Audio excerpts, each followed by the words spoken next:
행복한 안식이 됩니다. 주변에 계신 분들 얼굴 보시면서 손잡아 주시면서 행복한 안식이 됩니다. 예배에 잘 오셨습니다 하고 환영해 주시기 바랍니다.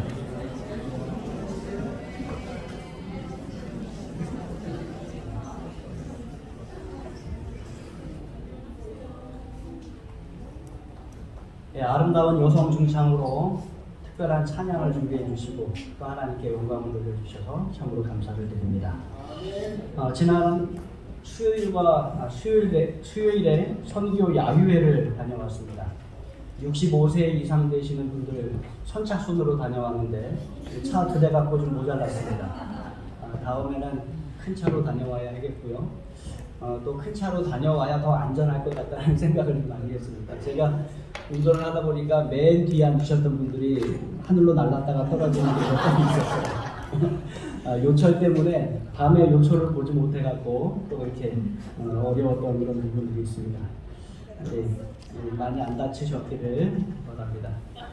비가 왔습니다. 그래서 걱정이 많이 됐어요. 저는 비가 오면 취소해야 되나 근데 모두들 다 가신다는 거예요. 그래서 비가 오는데 야유회 가서 어떻게 하지? 근데 제천에 도착해서 의림지에서 딱 내릴 때가 되니까 어떻게 되었어요? 비가 딱 그쳤어요. 하나님께서 참 놀라우신 하나님이세요. 딱 그쳐서 의림지를 다 구경을 하고 또 가까이에 있는 제천 비행장에 가서 꽃 구경도 다 하고 또 식사도 하고 이렇게 할 때까지 비가 그렇게 많이 오지 않았습니다.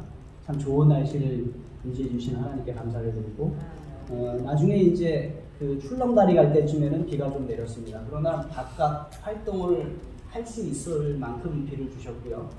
비가 와서 좋았던 점이 있습니다. 뭔지 아십니까? 네, 사람이 별로 없어요. 아주 풍요로웠습니다. 네, 그래서 여유 있게 좀 넉넉하게 시간들을 이렇게 보내고 돌아올 수 있었습니다. 오고 가고 움직이는 동안에 너무나도 많이 웃었습니다. 얼마나 웃기시는지 아주 운전하면서 정신이 없었어요. 노래도 부르시고 웃기시기도 하시고 그래서 참 즐거운 시간들을 함께 보냈습니다. 우리 교우님들이 또 그러한 시간들을 자주 가졌으면 좋겠다라는 생각을 좀 하게 되었습니다. 백다율 우리 백영수 장로님, 이정순 집사님 손녀인데요. 수술을 했습니다. 수술이 잘 되었고요. 회복 중에 있습니다. 척추에 한 2cm 정도의 뼈가 있어서는 안 되는 뼈가 있어서 그걸 제거하는 수술을 했습니다. 장로님 잘 됐죠? 네, 오늘 퇴원한다는 소식을 들었습니다. 우리 정태복 성도님, 이상만 성도님 가정을 위해서 좀 기도해 주시기 바랍니다. 우리 김영수 장로님께서 올려주셨는데 두 분 다 몸이 좀 편찮으십니다. 특별히 이상만 성도님은 몸이 상당히 안 좋으세요. 우리 성도님들이 잘 회복될 수 있도록 기도해 주시기 바랍니다. 내일 우리가 가을맞이 대청소를 하게 됩니다. 많은 분들이 이미 스케줄이 있어서 참여하지 못하시는 분들도 계시고 미리 와서 하시는 분들도 계셨습니다. 많이들 참석하셔서 우리가 하나님의 성전을 다시 한번 깨끗하게 정리하는 데 함께하게 되기를 간절히 바랍니다. 다음 주 금요일과 안식일 예배는 주말 부흥회로 예배드리게 됩니다. 우리 연합회의 목회부장님으로 수고하시는 허창수 목사님 모시고 말씀을 듣습니다. 많은 분들이 금요일 예배와 안식일 예배에 출석하셔서 우리가 함께 은혜 나누는 귀한 시간 되기를 간절히 바랍니다. 표어를 외치겠습니다. 제가 파란색 글씨, 여러분 검은색 글씨 외쳐주십시오. 주 안에서 한마음 한뜻 모아 다시 하겠습니다. 주 안에서 한마음 한뜻 모아 아멘. 하나님께서 축복하셔서 우리가 이 모든 일을 이루게 되기를 간절히 바랍니다. 외부 헌금을 좀 소개해드리겠습니다. 건축 헌금은 아니고요. 지난 수요일과 목요일 동안에 청지기 골든벨 문제 출제팀이 와서 우리 교회에서 머물렀습니다. 한 10분 정도 목사님이 오셨던 것 같아요. 목사님들이 10만 원의 감사 헌금을 드리고 갔습니다. 감사를 드립니다.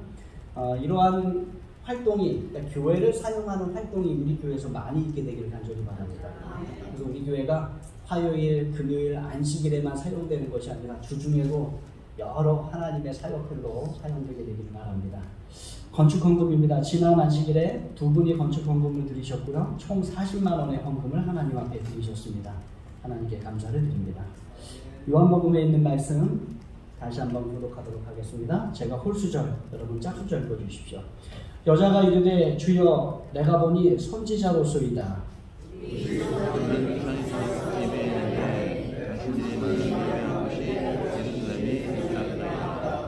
예수께서 이르시되 여자여 내 말을 믿으라. 이 산에서도 말고 예루살렘에서도 말고 너희가 아버지께 예배할 때가 이르리라.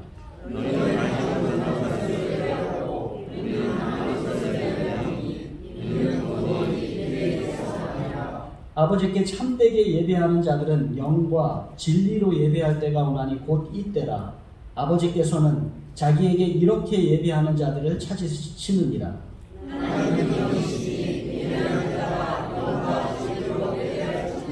아멘. 예수님과 사마리아 여인 사이의 대화의 일부분입니다.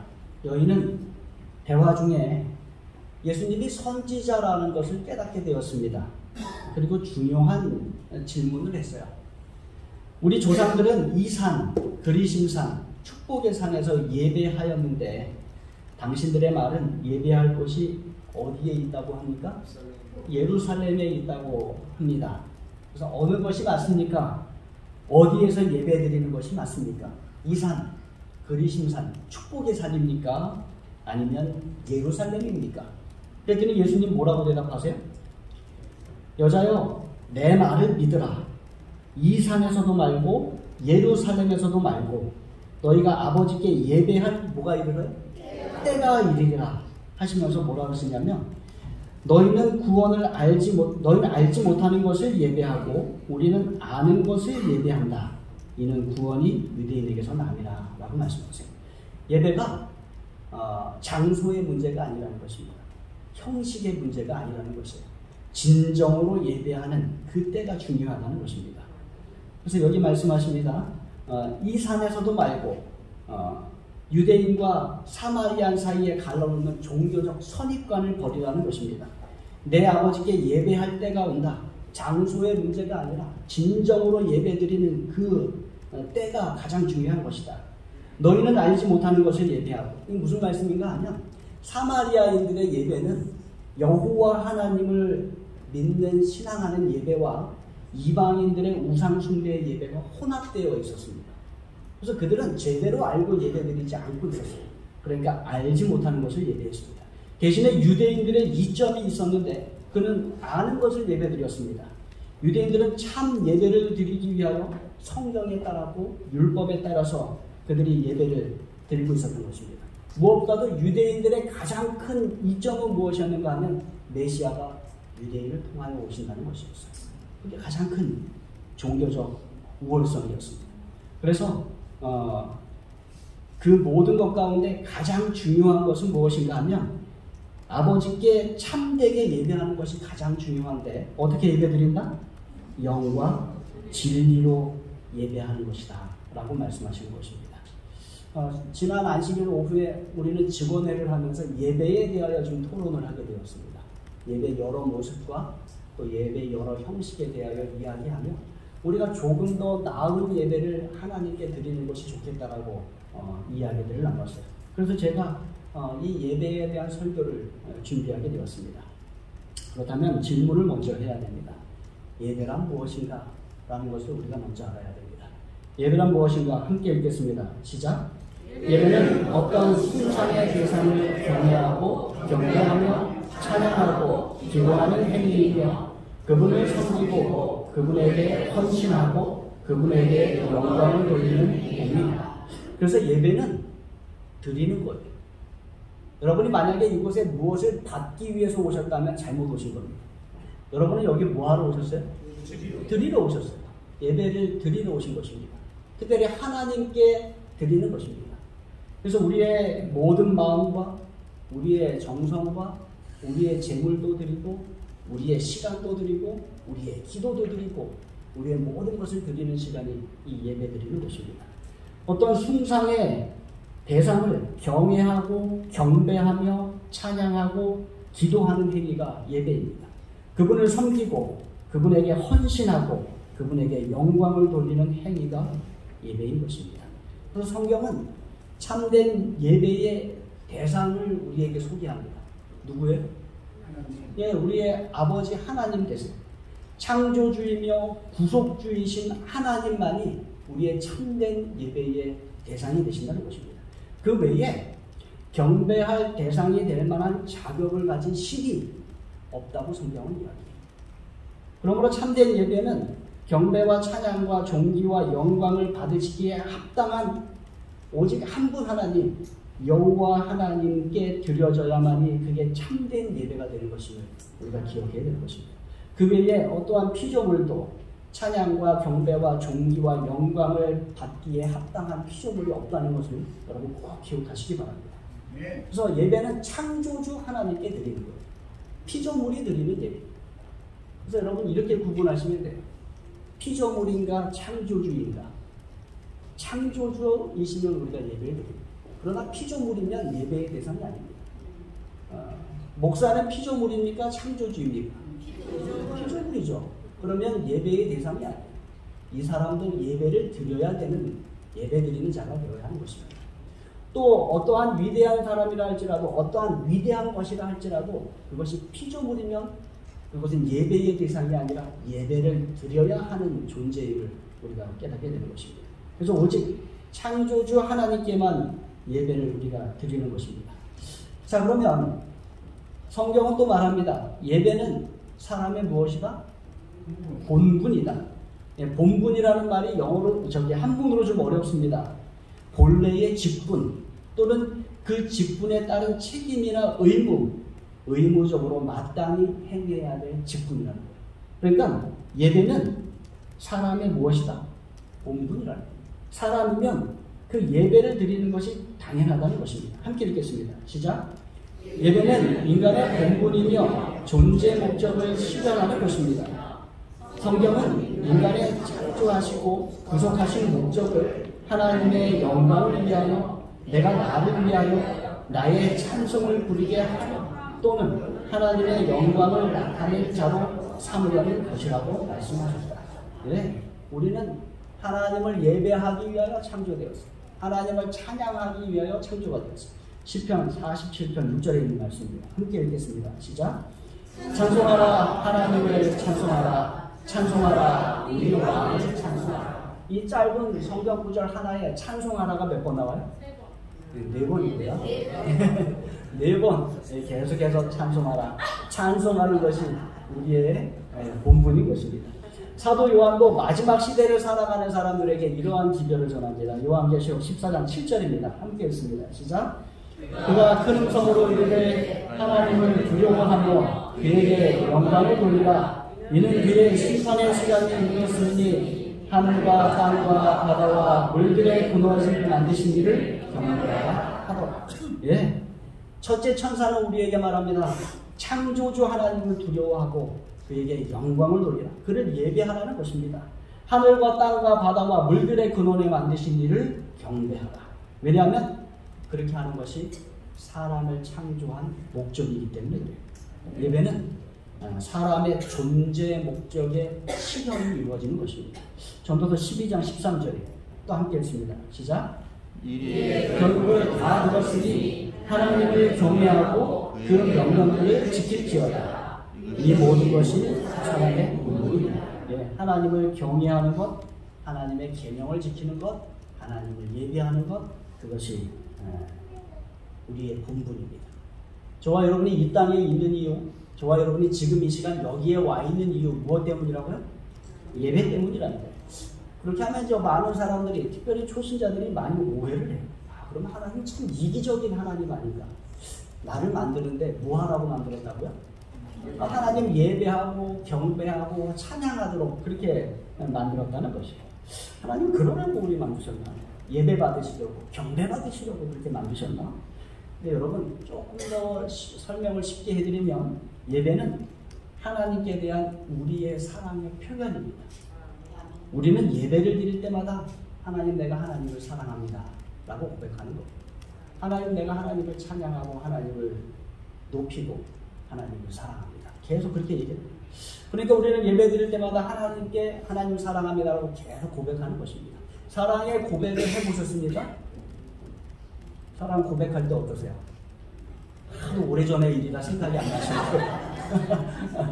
사랑을 고백할 때 우리는 떨리고 설레고 기분이 좋고 상당히 행복합니다. 근데 예배 드릴 때 저는 그렇습니다. 여러분도 그러신가요? 네, 하나님께 우리가 예배 드릴 때 참 행복합니다. 떨리고 기쁘고 찬양할 때 이 뭐라고 할까요? 지금 뭔가 밑에서부터 이렇게 쫙 끌어올라오는 그런 것도 있고 어떨 때는 눈물을 흘리고 싶을 때도 있고 예배가 참 감격이에요. 근데 그 사랑의 고백이기 때문에 그렇습니다. 그러면 왜 하나님은 우리의 사랑의 고백을 원하시는가? 성경은 말씀합니다. 하나님이 먼저 우리를 사랑하셨기 때문입니다. 하나님이 우리에게 사랑을 쏟아 부어주십니다. 여러분 우리도 그래요. 사랑을 줄 때 뭘 기대해요? 그 사람도 나를 사랑해 주기를 원하는 것입니다. 예배는 그런 것입니다. 하나님이 우리에게 계속해서 사랑을 쏟아붓습니다. 그러면 하나님도 우리를 사랑하기를 원하십니다. 우리가 하나님 사랑하기를 원하십니다. 그래서 하나님의 계명을 두 가지로 딱 요약하면은 뭐라 그래요? 첫 번째, 하나님을 사랑하라. 두 번째, 내 이웃을 내 몸과 같이 사랑하라. 이렇게 얘기하는 것입니다. 예, 우리는 하나님을 사랑하는 것이 그게 예배인 것입니다. 따라서 우리는 이 고백, 예배를 다른 우상에게 줄 수 없어요. 예. 우리는 다른 피조물이나 다른 물질에게 이 예배, 이 사랑을 줄 수가 없는 것입니다. 오직 누구에게만? 이 하나님께만 드리는 것입니다. 그렇다면 우리는 하나님을 예배하는 본분을 어떻게 실천해야 하는가? 하나님은 어떻게 예배하는 것을 원하시는가? 우리는 참된 예배를 드려야 하는데 참된 예배 함께 읽겠습니다. 시작! 하나님께서 원하시는 바를 따라 예배를 드림으로 하나님께 기쁨과 영광이 되게 하라. 예배를 드리는데 어떻게 드려야 한다고요? 예, 하나님께서 원하시는 방법대로, 하나님께서 원하시는 대로 우리가 예배 드려야 하는 것입니다. 그래서 예수님께서 사마리아 여인과의 대화에서 그렇게 말씀하신 것입니다. 본문 23절, 24절입니다. 제가 23절, 여러분 24절 읽어주십시오. 아버지께 참되게 예배하는 자들은 영과 진리로 예배할 때가 오나니 곧 이때라. 아버지께서는 자기에게 이렇게 예배하는 자들을 찾으시느니라.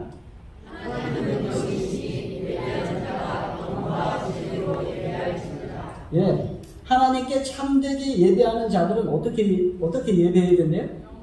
영과 진리로 예배해야 된대요. 먼저 진리가 무엇입니까? 네, 성경이 말씀합니다. 진리, 하나님의 말씀인 성경이 진리이다. 하나님의 계명이 진리이다.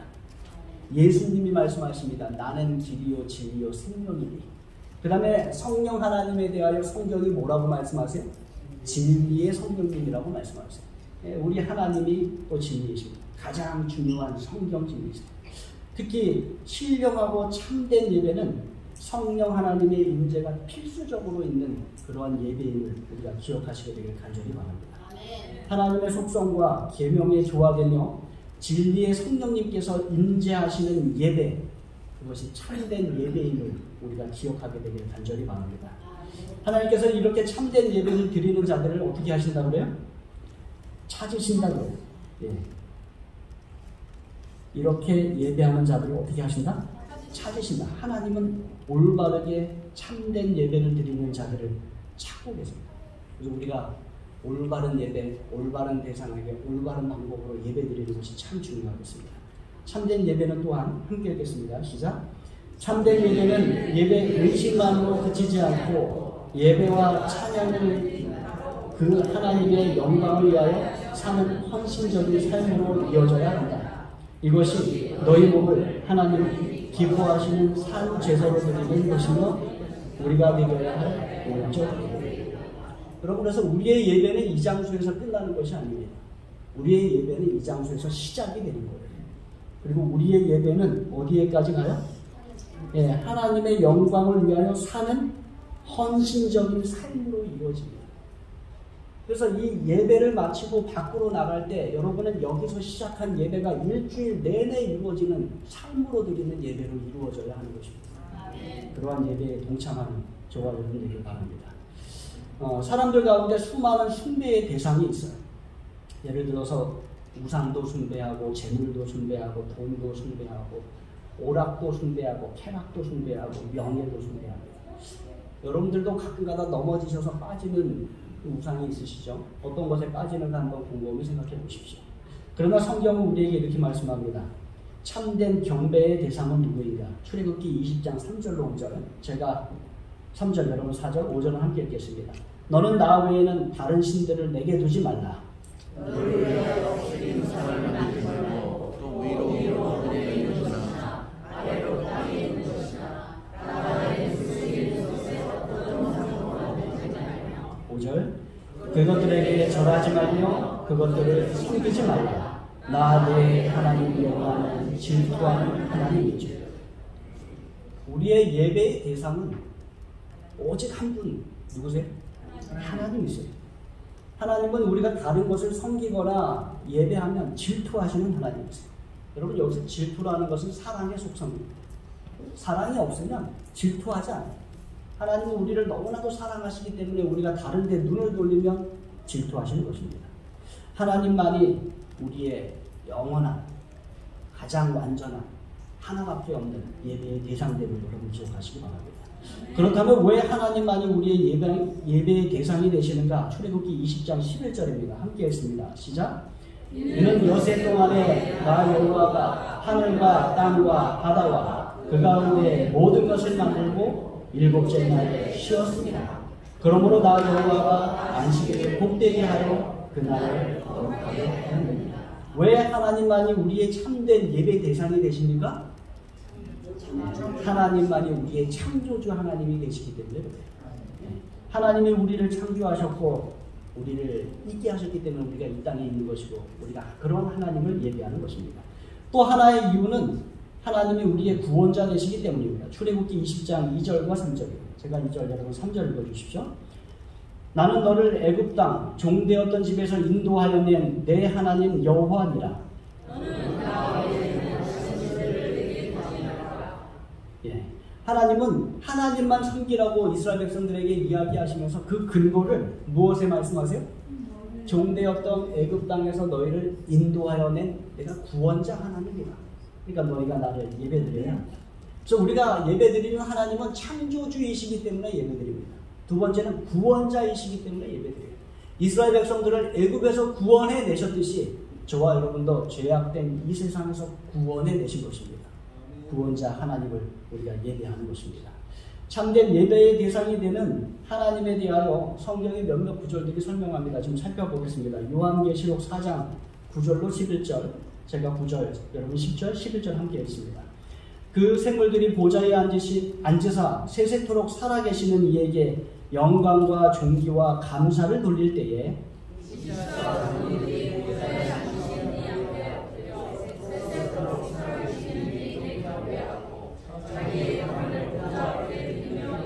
(11절) 우리 주 하나님이여 영광과 존귀와 권능을 받으시는 것이 합당하오니 주께서 만물을 지으신지라. 만물이 주의 뜻대로 있었고 또 지으심을 받았노라. 여기 모든 24장로들과 보좌에 앉으신 이 앞에 엎드려 24장로들이 찬양과 경배를 드리면서 하는 말입니다. 주 하나님 여호와여 영광과 존귀와 권능을 받으시는 것이 뭐하다고요? 합당하고. 이유가 무엇이? 주께서 만물을 지으신지라. 하나님께서 만물을 창조하셨기 때문에 하나님께 예배드리는 것이 합당합니다라고 이야기하는 것입니다. 또 보겠습니다. 요한계시록 7장 9절로 12절입니다. 제가 홀수절, 여러분 짝수절 보여주십시오. 이일 후에 내가 보니 각 나라와 족속과 백성과 방언에서 아무도 능히 셀 수 없는 큰 무리가 나와 흰 옷을 입고 손에 종려가지를 들고 보좌 앞과 어린 양 앞에 서서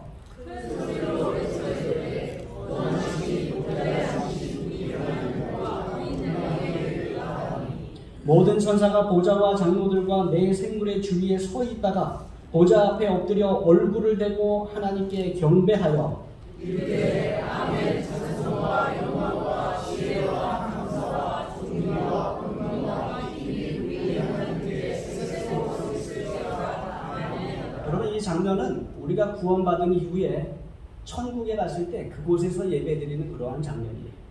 여기 보면 각 나라와 족속과 백성과 방언에서 어떠한 무리들이 나와요?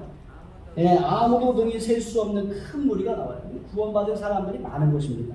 나와서 흰 옷을 입고 손에 종려가지를 들고 보좌 앞과 어린 양 앞에 서서 큰 소리로 외쳐 이르되 어떻게 찬양을 합니까? 구원하심이 보좌에 앉으신 우리 하나님과 어린 양에게 있도다. 그러니까 우리가 하나님을 찬양하는 가장 큰 이유 중에 하나는 첫 번째 창조요, 두 번째 뭐예요? 구원이에요. 하나님께서 우리를 구원해 주셨기 때문에 우리가 영원한 찬송을 하나님께 드리는 것입니다. 다음 질문. 그렇다면 누가 예배를 드리는가? 요한계시록 5장 11절로 14절에 있는 말씀이에요. 제가 홀수절, 여러분 짝수절 읽어주십시오. 내가 또 보고 들음에 보좌와 생물들과 장료들을 들러선 많은 천사의 음성이 있으니 그 수가 만만이요 천천이라.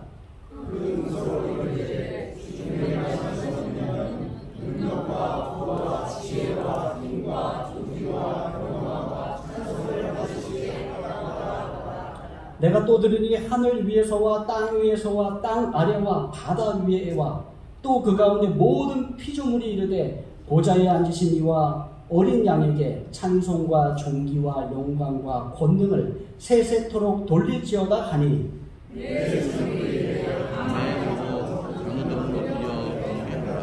아멘.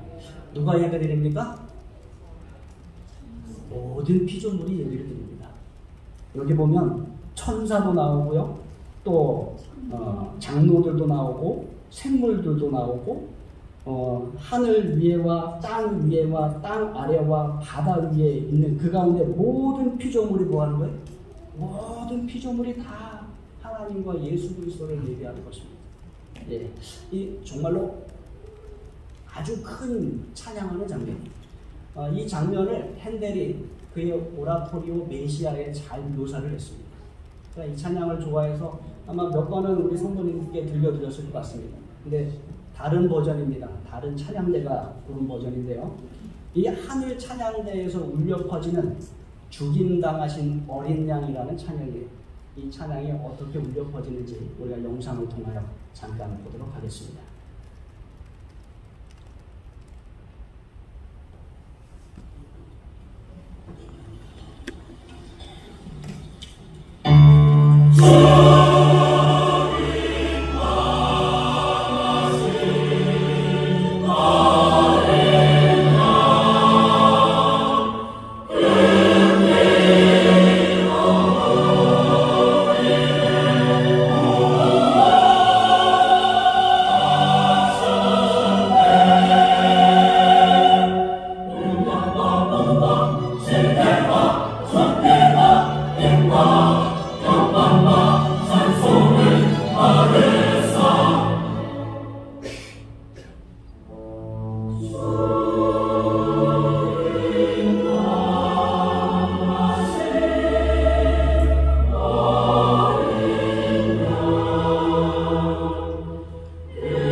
참 아름다운 찬양이죠. 예, 이게 하늘에 갈 때 우리가 부르게 될 찬양이고 또 우리가 함께 보게 될 그런 찬양입니다. 네 파트가 각각 다르게 소리를 내면서 합창이 되었다가 또 갈라졌다가 하는 아름다운 선율들을 보게 됩니다. 모든 피조물들이 찬양하기 때문에 그래요.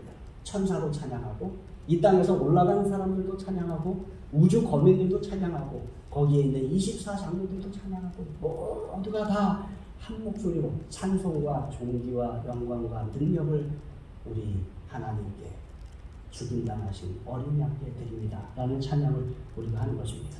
왜 찬양해요? 우리를 창조해 주셨기 때문에, 우리를 구원해 주셨기 때문에 우리가 하나님께 찬양하는 것입니다. 자, 그렇다면 우리는 언제 예배 드리는가? 특별히 예배 드리는 날은 언제인가? 출애굽기에 있는 말씀 보겠습니다. 20장 8절로 10절입니다. 제가 8절 여러분 9절 10절 함께 했습니다. 안식일을 기억하여 거룩하게 지키라. 10절 일곱째 날은 내 하나님 여호와의 안식일인즉 너나 내 아들이나 내 딸이나 내 남종이나 내 여종이나 내 가축이나 내 문 안에 머무는 객이라도 아무 일도 하지 마라. 정기적으로 제7일 안식일에 드리는 예배는 예수님께서도 모범을 보이셨고 사도들도 모범을 보인 그러한 예배입니다. 따라서 안식일 예배는 태초에 에덴에서 시작이 되어서 범죄한 이 땅에서도 계속 이루어졌으며 앞으로 천국에 가서도 이루어지는 그러한 예배예요. 그게 하나님의 말씀에 따른 예배이며 하나님의 뜻에 따른 예배이며 하나님의 계명에 따른 예배인 것을 우리가 발견하게 됩니다. 따라서 일주일 중에 첫 번째 날인 일요일 날 드리는 예배는 하나님과 맞지 않아요. 성경과 맞지 않고 하나님의 율법과 맞지 않고 예수님의 뜻과도 맞지 않습니다. 그래서 일요일 날 드리는 예배는 비진리 예배예요. 물론 그 모습이 하나님을 예배하는 것과 같고 그 내용이 하나님을 찬양하는 것과 같지만 가장 중요한 하나님께서 제정하신 예배를 지키지 못하고 있기 때문에 진리가 빠진 예배가 되는 것임을 여러분 우리가 기억하시기 바랍니다.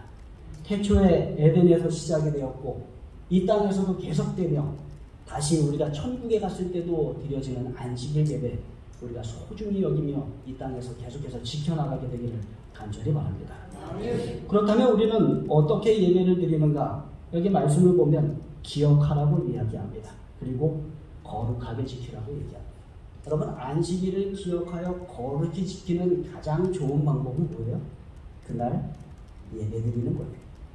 안식일을 기억하여 거룩히 지키라고 했는데 교회가 아닌 다른 곳에 있으면 여러분은 안식일을 기억하기 힘들고 안식일을 거룩하게 지키기 힘듭니다.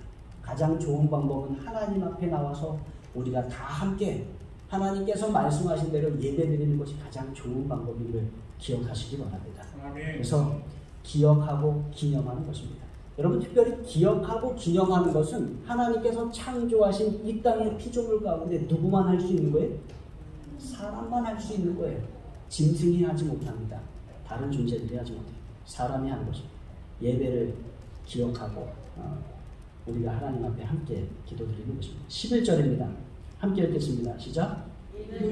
그동안에 나 여호와가 하늘과 땅과 바다와 그 가운데 모든 것을 만들고 일곱째 날에 쉬었습니다.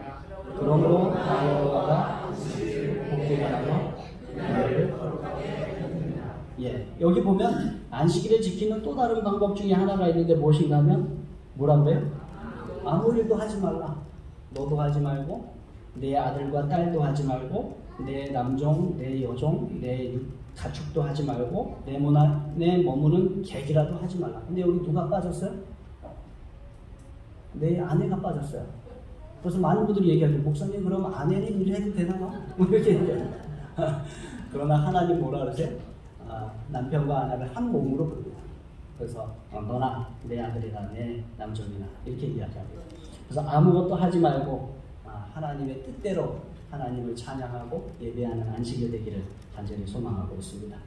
또 하나 여기 보면은 우리가 안식일 준비에 대하여 이야기하는데 복장에 대해서 이야기할 수 있겠습니다. 가장 좋은 모습으로, 가장 정결한 모습으로, 또 타당한 모습으로 우리가 예배 드려야 되겠습니다. 그래서 안식일에 교회에 오는 것 정말로 중요하고요. 또 뭐가 중요해요? 복장이 중요합니다.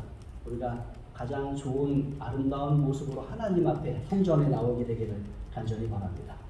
그 다음에 우리 교회의 예배 순서에 대하여 제가 좀 말씀을 나누기 원합니다. 우리 성도님들도 많이 아실 것 같습니다. 첫 번째 보면 예배 인도가 있습니다. 누가 하세요? 예배 인도자 이유철 장로님께서 하고 계십니다. 이게 아주 중요합니다. 예배를 인도하실 분, 우리가 잘 준비하시는 것이 중요합니다. 그래서 예배 인도하실 분이 하시는 일이 있습니다. 뭔지 아세요?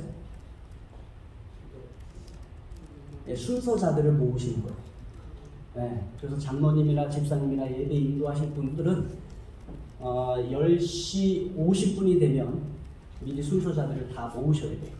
그래서 기도하실 분, 수금하실 분, 그 다음에 여기 예배를 초청하실 분 다 모으시고 목사님까지 모아서 기도드리고 오는 것이 예배 순서자가 하는 일입니다.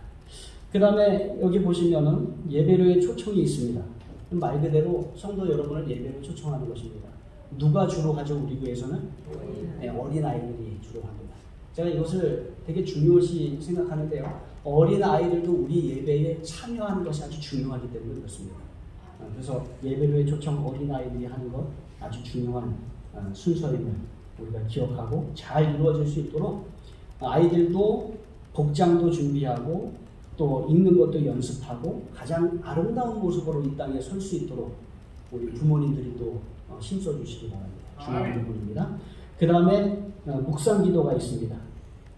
묵상기도는 찬양되는 찬양을 하지만 우리 모든 회중은 고개를 숙여 기도함으로 듣는 기도라고 해도 되겠습니다. 묵상기도하고요. 그 다음에 송영입니다. 송영은요, 예배의 시작과 마지막에 들어가는 기도 형식의 찬미입니다. 우리 순서지에도 있습니다. 송영이요. 성부와 성자, 성령 그렇게 찬양하는 그 찬미 있죠. 예배 시작할 때는 찬양과 경배성으로 하고 마칠 때는 영광성으로 맞춰지게 됩니다. 그래서 이 모든 순서 가운데 여러분이 묵상기도 때는 눈을 감으셔서 기도하셔야 되고요. 송영 때는 온 마음을 다해서 찬양하는 것으로 동참하셔야 됩니다. 그 다음에 송영 다음에 이루어지는 것이 무엇이에요? 설교자의 기원입니다. 하나님 앞에 드리는 것입니다. 하나님의 임재와 축복을 간구하는 것이고 하나님께 영광을 기원하는 기도를 드리는 것입니다. 그 다음에 무엇이 있어요?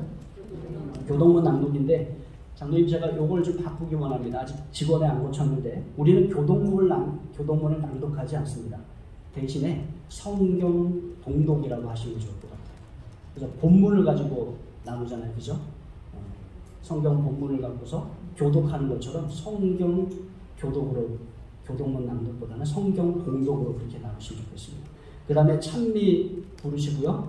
중보기도 합니다. 잘 준비된 장로님, 집사님, 또 그 외 순서자들이 와서 중보기도 합니다. 이 중보기도 할 때 온 회중도 그 기도에 함께 합니다. 특별히 아멘으로 동참하는 우리가 기억하시기 바랍니다. 그 다음에 이루어지는 순서가 뭐예요? 개인 기도드립니다. 이 안식일 예배 가운데 개인 기도는 개인이 하나님 앞에 정말로 개인적으로 나갈 수 있는 아주 유일한 기회입니다. 여러분들의 기도 제목을 가지고 아주 간절한 기도의 시간을 가지시기 바랍니다. 그 다음에 무엇입니까? 특별 찬양을 드립니다. 우리 중창, 오늘처럼 중창이 찬양을 드릴 때도 있고요. 찬양대가 찬양을 드릴 때도 있고 개인이 찬양을 할 때도 있고 악기로 찬양을 할 때도 있고 아주 다양한 모습으로 우리가 특별 찬양을 합니다. 그런데 더 은혜로운 예배가 되고 하나님 앞에 더 아름다운 예배가 되기 위해서 우리가 해야 할 일들이 있어요. 무엇입니까? 연습하셔야 돼요. 더 아름다운 찬양을 드려야 돼요. 근데 참 은혜로운 것은 연습하는 과정에서도 여러분들이 은혜를 받으신다는 거예요. 그래서 이 아름다운 찬양을 잘 예배해서 우리가 드리게 되길 바랍니다. 그 다음 순서는 하늘의 기별입니다. 여기 보면 가장 자유로운 순서 가운데 하나이고 목회자에게 주어진 특권 가운데 하나입니다. 하나님께서 주시는 기별을 목회자를 통해서 성도님께 전하는 그러한 기별의 시간이라고 보시면 되겠습니다.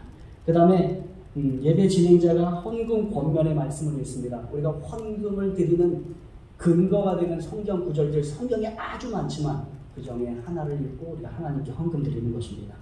헌금 드리는데요, 우리는 헌신 찬미 부를 때 우리 집사님들이 헌금을 가지고 오십니다. 그 전에 헌금은 다 어디다 드려요?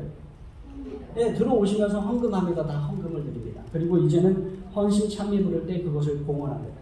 지난 안식일에 가장 뜨거웠던 논쟁 중에 하나는 헌금 바구니를 들고 들어와서 목사님께 드릴 거냐, 여기 예수님 발 아래 둘 거냐, 우리가 형식에 대하여 많이 뜨거웠습니다.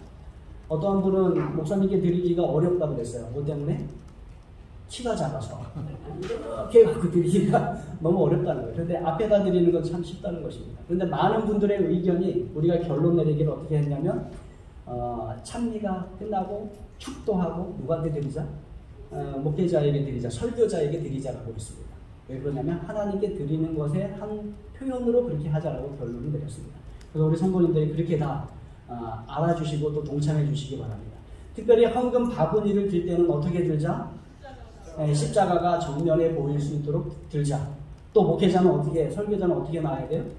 여기서 놓을 때도 십자가가 정면에 보일 수 있도록 이렇게 두자. 이렇게 통일성을 가져서 더 아름다운 예배를 하나님께 드리자라고 이렇게 했습니다. 그 다음에 헌신 찬미를 드립니다. 그날 설교와 맞는 찬양을 우리가 드리는 것입니다. 또 폐회 찬미를 부릅니다. 마지막 송영인데 우리 교회는 지금 무슨 찬미를 부르고 있어요?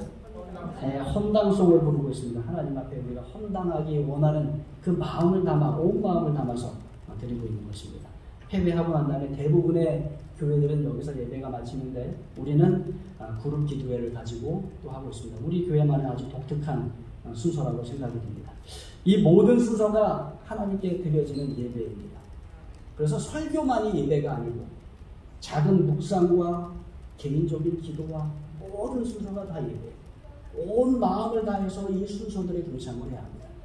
그래서 예배 중에는 다른 사람에게 방해가 되지 않도록 해야 합니다. 그래서 화장실 가는 일이 없어야 되고요. 자리를 뜨는 일이 없어야 되고 다른 사람의 마음을 흐트러뜨리는 일이 없어야 합니다. 온전한 예배를 우리가 하나님께 드리기 위하여 온 마음과 정성을 다하여 우리가 예배를 드려야 하는 것입니다. 또 다른 목적으로 휴대폰을 만진다거나 하는 일들이 없어야 되겠습니다. 오로지 예배에 집중해야 되겠습니다.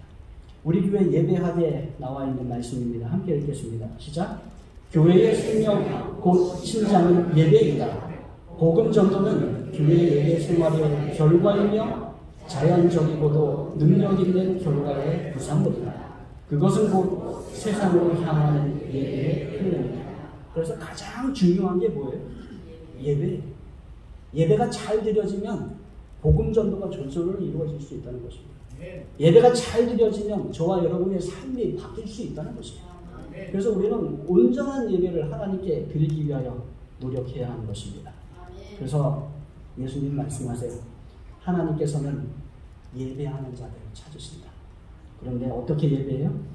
영과 진리로 예배. 하나님의 말씀에 맞게, 하나님의 뜻에 맞게, 계명에 맞게, 예수님에 맞게, 성령 하나님의 임재 가운데 우리가 예배드리는 것입니다. 우리의 예배는 언제까지 계속됩니까? 네, 하늘 가서도 계속됩니다. 이 땅에서 예수님 재림하시는 그날까지 우리의 예배가 계속되고 또 하늘에 가서도, 천국에 가서도 우리는 예배할 것입니다. 어쩌면 안식일에 큰 예배로 모이겠지만 하늘에서는 예배가 더 자주 있을 것 같아요. 찬양도 더 많이 하고 말씀도 더 많이 듣고 우리가 그동안에 있었던 구속사들에 대한 이야기도 더 많이 듣는 그런 놀라운 일들이 있게 될 것입니다. 여러분, 우리가 이 땅에서 천국을 누릴 수 있는 시간 언제예요? 예배입니다. 이 예배 시간에 온전히 하나님께 예배드림으로 천국을 이 땅에서 누리고 천국에 갔을 때는 더 감격스러운 예배로 하나님과 함께하는 저와 여러분 되길 바라면서 말씀을 마치겠습니다. 아멘.